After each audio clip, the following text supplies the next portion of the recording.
কাহিনীর শুরুতে আমরা দেখি মাটিতে হঠাৎ একটি ছোট লাল ফুল ফুটে উঠতে দেখেই মেয়েটি ভয়ে দ্রুত সেটি তুলে ফেলে এবং কাঁদতে কাঁদতে মাটির নিচে পুঁতে দেয়। কারণ এই গ্রামের সবচেয়ে বড় নিষিদ্ধ জিনিস ছিল লাল রং। গ্রামের আশেপাশে কোথাও লাল রঙের কোনো কিছু দেখা গেলেই পাশের জঙ্গল থেকে কাঁটায় ভরা এক ভয়ঙ্কর দানব বেরিয়ে আসে, আর সে কোনো কথা না বলেই গ্রামে ঢুকে নির্বিচারে মানুষ হত্যা শুরু করে। তাই গ্রামের মানুষরা লাল রঙের কিছু দেখা মাত্রই দ্রুত তা ধ্বংস করে ফেলত। দানবটিকে রাগান্বিত না করার জন্য বহু বছর আগে গ্রামের প্রধান তার সাথে একটি চুক্তি করেছিলেন। সেই চুক্তি অনুযায়ী গ্রামের কেউ কখনো জঙ্গলে প্রবেশ করতে পারবে না। বছরের পর বছর সবাই সেই নিয়ম মেনে চলেছে। কেউ সাহস করে দানবের এলাকায় যায়নি, কারণ সবাই জানতো একবার ভুল করলেই ভয়ঙ্কর বিপদ নেমে আসবে। কিন্তু শান্ত সেই জীবন এক বেপরোয়া যুবকের কারণে শেষ পর্যন্ত ভেঙে যায়। একদিন অলস সময় কাটাতে গিয়ে সে লুকিয়ে জঙ্গলে ঢুকে পড়ে। শুধু তাই নয়, সাহস দেখিয়ে সেখান থেকে একটি ছোট লাল ফুলও তুলে নিয়ে আসে। কিন্তু সে বুঝতেই পারেনি তার এই কাজ পুরো গ্রামের জন্য এক ভয়াবহ বিপদ ডেকে আনবে। সত্যি সেদিন রাতেই ভয়ঙ্কর ঘটনা ঘটতে শুরু করে। পাহাড়ে থাকা এক গ্রামবাসী হঠাৎ পাহাড়া টাওয়ারের নিচে দ্রুত দৌড়ানোর শব্দ শুনতে পায়। কি গ্রামে ঢুকেছে তা দেখার জন্য সে সাবধানে কাঠের ঢাকনা সরায়, কিন্তু ঠিক তখনই সে দেখতে পায় লাল রঙের এক ভয়ঙ্কর প্রাণী গ্রামের ভেতরে ঢুকে পড়েছে। দানবটি এসেছে বুঝতে পেরে সে আতঙ্কে বহু বছর ধরে বন্ধ থাকা সতর্কতার ঘন্টা বাজিয়ে দেয়। ঘন্টার শব্দ শুনেই গ্রামের সবাই বুঝে যায় বড় বিপদ এসে গেছে। তখন সবাই প্রাণ বাঁচাতে দ্রুত নিজেদের বাড়িতে ফিরে যায় এবং ঘরের নিচের লুকোনো ঘরে গিয়ে আশ্রয় নেয়, যেন দানব তাদের খুঁজে না পায়। কিন্তু এই সময় এক অন্ধ মেয়েটি দরজা বন্ধ করতে রাজি হচ্ছিল না, কারণ তার প্রিয় প্রেমিক এখনো বাড়ি ফেরেনি। অথচ সে বুঝতেই পারেনি সেই ভয়ঙ্কর দানব ইতোমধ্যেই তার প্রেমিকের খোঁজে বেরিয়ে পড়েছে। অন্ধ মেয়েটি অনেকক্ষণ ধরেও দরজা বন্ধ করতে চাইছিল না, কারণ তার প্রিয় প্রেমিক তখনও বাড়ি ফেরেনি। কিন্তু সে বুঝতেই পারেনি ভয়ঙ্কর সেই দানব ধীরে ধীরে তাদের বাড়ি থেকে এগিয়ে আসছিল। ঠিক সংকটময় মুহূর্তে তার প্রেমিক ফিরে আসে এবং দানব উপরে ওঠার আগেই দ্রুত অন্ধ মেয়েটিকে নিয়ে ঘরের নিচের লুকোনো গোপন কক্ষে ঢুকে পড়ে। এভাবেই তারা অল্পের জন্য ভয়াবহ মৃত্যু থেকে বেঁচে যায়। কিন্তু দানবটি সেখান থেকে চলে যায়নি। উপরে দরজার প্রচন্ড আঘাতের শব্দ শুনে নিচে লুকিয়ে থাকা সবাই ভয় কাঁপতে থাকে। তাদের মনে হচ্ছিল যে কোনো মুহূর্তে দানবটি ভেতরে ঢুকে সবাইকে হত্যা করবে। এভাবেই আতঙ্কের মধ্যে দিয়ে পুরো রাত কেটে যায়। পরদিন সকালে সবাই বাইরে বেরিয়ে দেখে গ্রামের প্রতিটি বাড়ির দরজায় লাল রঙের দাগ লাগানো রয়েছে। এতে সবাই বুঝে যায় দানবটি এখনো রাগে ফুঁসছে এবং এত সহজে থামবে না। পরিস্থিতি সামলাতে গ্রামের প্রধান দ্রুত সবাইকে ডেকে সভা বসান। অনেক আলোচনা শেষে তারা সিদ্ধান্ত নেয় দানবটিকে উৎসর্গ দিয়ে শান্ত করার চেষ্টা করবে। এরপর গ্রামের দুই সাহসী মানুষ একটি বড় ভালো মানের শূকরের মাংস গ্রামের বাইরে উৎসর্গের পাথরের ওপর রেখে আসে। শুধু তাই নয়, তারা বড় করে পূজার অনুষ্ঠানও করে যেন দানবটি তাদের ক্ষমা করে দেয়। কিন্তু তারা জানতো না এসব কিছুই কোনো কাজে আসবে না। সেদিন রাতে গ্রামের মানুষ যখন একসাথে আনন্দ করছিল, ঠিক তখনই হঠাৎ গ্রামের প্রবেশপথের সতর্কতার ঘন্টা আবার বেজে ওঠে। শব্দ শুনেই সবাই আতঙ্কে দৌড়ে বাইরে বেরিয়ে আসে। কিন্তু বাইরে এসে তারা যে দৃশ্য দেখে তা ছিল আরো ভয়ঙ্কর। গ্রামের অনেক গৃহপালিত পশুকে নির্মমভাবে হত্যা করে চামড়া ছাড়িয়ে ঘরের ছাদের সাথে ঝুলিয়ে রাখা হয়েছে। সবাই বুঝে যায় এটা দানবের নতুন সতর্কবার্তা। ভয়ে সবাই আবার দ্রুত ঘরের ভেতরে লুকিয়ে পড়ে। কিন্তু ঠিক তখনই সেই অন্ধ মেয়েটি আবার বাইরে চলে আসে, কারণ যার প্রেমিক বাড়ির সামনে দাঁড়িয়ে তার জন্য অপেক্ষা করছিল। আসলে প্রেমিকটি ভয় পাচ্ছিল দানবটি যদি অন্ধ মেয়েটির ক্ষতি করে, তাই সে সিদ্ধান্ত নিয়েছিল যাই হোক সে মেয়েটির পাশে থেকেই তাকে রক্ষা করবে। এসব কথা শুনে অন্ধ মেয়েটি খুব আবেগপ্রবণ হয়ে পড়ে। সে মনে করতে থাকে এই মানুষটি তার জীবনের জন্য সবচেয়ে উপযুক্ত। তাই তারা ঠিক করে কয়েকদিনের মধ্যেই বিয়ে করবে। কিন্তু তারা কেউই জানতো না অন্ধকারের আড়াল থেকে কেউ একজন তাদের প্রতিটি মুহূর্ত গভীরভাবে নজর রাখছিল।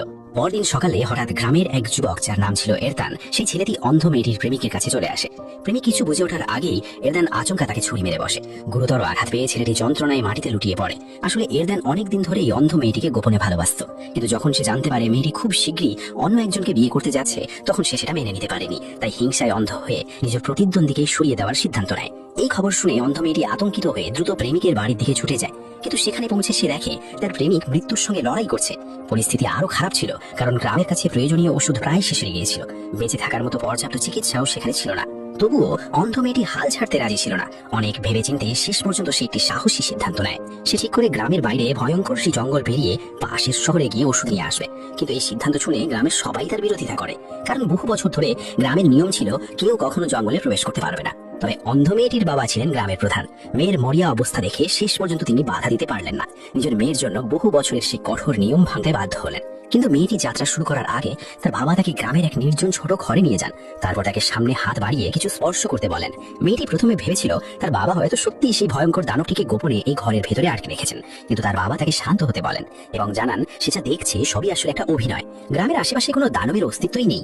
এতদিন যাকে সবাই ভয়ঙ্কর দানব ভেবেছে, আসলে সেটি ছিল তার বাবারই ছদ্মবেশ। গ্রামের মানুষ যেন জঙ্গলে না যায় এবং কেউ বাইরে পালিয়ে না বেড়ায়, সেই কারণেই তিনি বহু বছর আগে এই ভয়ের গল্প ছড়িয়ে দিয়েছিলেন আর এভাবেই গ্রামের সবাইকে নিয়ন্ত্রণে রেখেছিলেন। কিন্তু এখন তার মেয়ের প্রেমিক মৃত্যুর সঙ্গে লড়াই করছে এবং জীবন বাঁচানোর জন্য দ্রুত ওষুধ আনা জরুরি হয়ে পড়েছে। তাই বাধ্য হয়েই তিনি এত বছরের গোপন সত্য নিজের মেয়ের সামনে প্রকাশ করেন।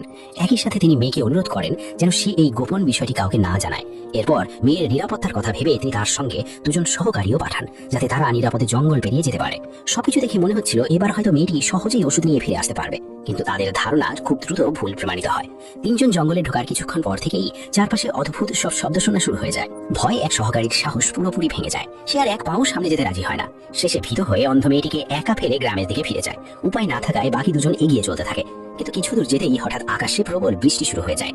বাধ্য হয়ে তারা জঙ্গলের ভেতর একটি ছোট তাঁবু তৈরি করে আশ্রয় নেয়। কিন্তু তাঁবু তৈরি শেষ হতেই দূরের জঙ্গল থেকে ভয়ঙ্কর গর্জনের মতো শব্দ ভেসে আসে।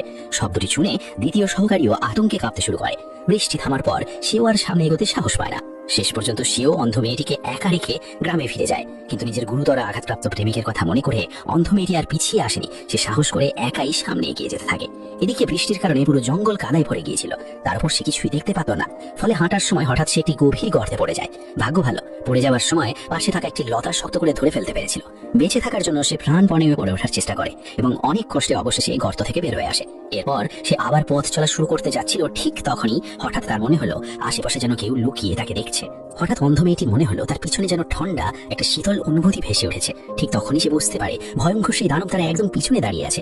কিন্তু সে তো নিজের বাবার কাছ থেকে শুনেছিল জঙ্গলে আসলে কোনো দানব নেই। তাহলে এটা কিভাবে সম্ভব? কিছু বুঝে ওঠার আগেই ভয়ে সে দৌড়ে পালাতে শুরু করে। কিন্তু সেই প্রাণীটি ওটাকে ছাড়তে রাজি ছিল না। এক টানা তার পেছন পেছন ধাওয়া করতে থাকে। তবে অদ্ভুত ব্যাপার ছিল, দানবটি কিন্তু তাকে সত্যি হত্যা করতে চাইছিল না, বরং শুধু ভয় দেখাচ্ছিল। অনেকক্ষণ পালানোর পর হঠাৎ অন্ধ মেয়েটির একটা বুদ্ধি আসে। সে দ্রুত আগে সেই গভীর গর্তটির কাছে ফিরে যায়। তারপর দুই হাত ছড়িয়ে দাঁড়িয়ে অপেক্ষা করতে থাকে। ঠিক যখন দানবটি তার উপর ঝাঁপিয়ে পড়তে যাচ্ছিল, ঠিক তখনই সে হঠাৎ পাশে সরে যায়। ফলে দানবটি সোজা গর্তের ভেতর পড়ে যায়। কিন্তু এরপর যে সত্য প্রকাশ পায় তা ছিল আরো ভয়ঙ্কর। গর্তের ভেতরে থাকা মানুষটি আসলে কোনো দানব ছিল না। সে ছিল গ্রামের সেই যুবক এরদান, যে অনেকদিন ধরে এই অন্ধ মেয়েটিকে ভালোবাসতো। সে শুধু ভয় দেখানোর জন্যই দানবের ছদ্মবেশ নিয়েছিল। কিন্তু দুর্ঘটনাবশত গর্তে পড়ে গিয়ে শরীর গাছের ধারালো ডালের ভেতর বিদ্ধ হয়ে যায়। কিন্তু অন্ধ মেয়েটি কিছুই বুঝতে পারেনি। সে এখনো বিশ্বাস করছিল সে সত্যিই এক দানবকে হত্যা করেছে। এদিকে তার প্রেমিকের জীবন বাঁচানোর জন্য দ্রুত ওষুধ নিয়ে ফিরতে হবে। তাই আর সময় নষ্ট না করে সেটি লাঠির সাহায্যে পথ খুঁজতে খুঁজতে সামনে এগিয়ে যেতে থাকে।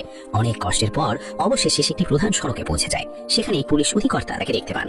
যখন তিনি জানতে পারেন মেরি একজন অন্ধ মানুষ এবং সে ওষুধ কিনতে শহরে যেতে চায়, তখন তিনি সাহায্য করার সিদ্ধান্ত নেন। এরপর তিনি নিজের গাড়িতে করে তাকে শহরে নিয়ে যান। বহু কষ্ট আর ভয়ঙ্কর অভিজ্ঞতার পর অবশেষে অন্ধ মেয়েটি প্রয়োজনীয় ওষুধ নিয়ে গ্রামে ফিরে আসে। সৌভাগ্যবশত সময় মতো চিকিৎসা পাওয়ায় তার প্রেমিক মৃত্যুর হাত থেকে বেঁচে যায়। গল্পের শেষ দিকে গ্রামের প্রধান সত্যিটা কাউকে জানাননি। তিনি গ্রামের সবাইকে বলেন ইরদানকে দানব হত্যা করেছে এবং তার মেয়ে অলৌকিকভাবে সেই দানবের হাত থেকে বেঁচে ফিরে এসেছে। আর এভাবেই সেই ভয়ঙ্কর দানবের গল্প প্রজন্মের পর প্রজন্ম ধরে মানুষের মাঝে বেঁচে থাকে। এখানেই চলচ্চিত্রটির সমাপ্তি ঘটে।